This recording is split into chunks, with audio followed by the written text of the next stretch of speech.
నమస్తే. మనం ఇక్కడ ఫోటోలో చూస్తున్న మెయిన్ వార్త వచ్చేసి స్థానిక పోరుకు సైరన్ అనే వార్త చూస్తున్నాం. ప్రభుత్వం దాదాపు 2 సంవత్సరాల తర్వాత ఖాళీగా ఉన్నటువంటి సర్పంచ్ పదవులను మరియు సంవత్సరం క్రితం అయిపోయినటువంటి ఎంపీటీసీ పదవులను, జెడ్పీటీసీ పదవులను భర్తీ చేయడానికి నోటిఫికేషన్ ఇవ్వడం జరిగింది. ఈసారి హైలైట్ ఏంటంటే మన బీసీలకు 42% అనే రిజర్వేషన్ ఇవ్వడం వల్ల ఎక్కడ చూసినా, ఏ ఊరు చూసినా, ఏ మండలం చూసినా బీసీలకి రిజర్వేషన్ వచ్చినాయి. కాబట్టి అది నిజంగా కూడా సంతోషించదగ్గ విషయం. కాకపోతే ఇంకా అసలైన కుట్రలు చూడాలంటే మాత్రం నామినేషన్ వేసిన తర్వాతనే రాజకీయాల్లో చూడవచ్చు.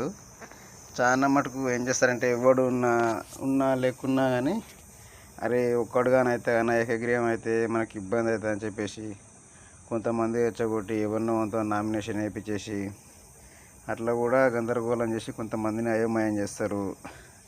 కొంతమంది ఇంకా మన సైడే ఉన్నట్టుండి అటు సైడ్ వానికి సహకరించడం, అటువంటి కుట్రలు కూడా చేస్తారు. కొంతమంది ఏం చేస్తారంటే రాజకీయంగా అవతలను ఎదగనియొద్దని చెప్పేసి ఏవేవో కుట్రలు చేయాలని కూడా ప్లాన్లు చేస్తుంటారు. కాకపోతే ఇది పెద్ద ఎమ్మెల్యే పదవులు, ఎంపీ పదవులు కావు. మనం ఏం సంపాదించేది ఏం ఉండదు. కాకపోతే ఒక పేరు కోసమని మాత్రమే పోటీ చేయాలి నిజంగా అని అనిపిస్తే మాత్రమే చేయండి తప్ప ఇక పైసలు లేకున్నా కానీ బాకీ తెచ్చి చేస్తా, అద్దె ఇచ్చేస్తా అంటే మాత్రం పరిచయం కాక తప్పదు. సో ఎలక్షన్ జరుగుతుందా జరగదా అని ఎంత అయోమయంలో ఉన్నారు.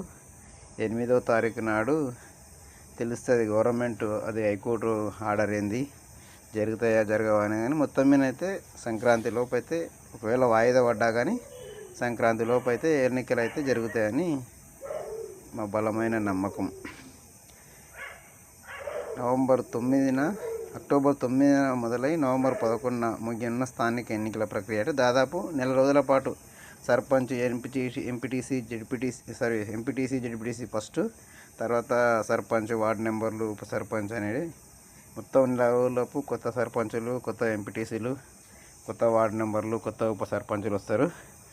సో అందరికీ కూడా కాబోయే సర్పంచ్లకు, ఎంపీటీసీలకు, వార్డు మెంబర్లకు, ఉప సర్పంచ్లకు అడ్వాన్స్గా శుభాకాంక్షలు తెలియజేస్తున్నాం మా ఛానల్ తరపున.